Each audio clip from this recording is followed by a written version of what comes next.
Hello and welcome to London's Leicester Square for the European premiere of Bradley Cooper's Burnt.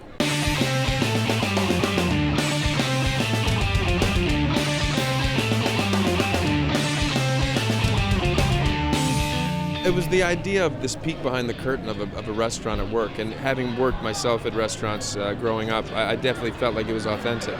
And I had a real need to want to learn what it's like to work in a restaurant at that level, which is much different. 2 stars looking for a third is pretty intense. It's a wonderful story about a man who has destroyed his career a few years earlier and is coming back and trying to reclaim it, but actually discovers that he has quite a bit of work yet to become the human being he should really be around others.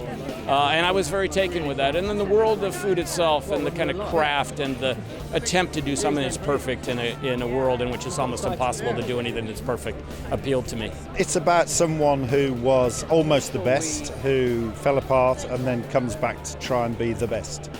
And it's not about a good person, morally good or socially good. It's someone who's flawed terribly, but he's a good cook. So I think the point to remember when you're watching the film is you may not like this person, but you'd love his food.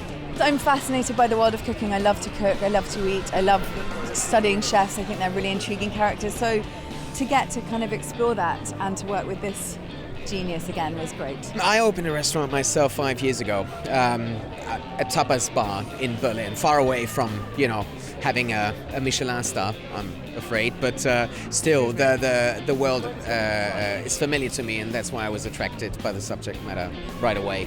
The character was really interesting for me, and the universe about chef, about the kitchen was interesting for me. So. Well, I hope you come out and you're hungry at the end and that you've been a little moved by it. It's funny, but it's also emotional and a little moving. But you should really make a dinner reservation for after the movie.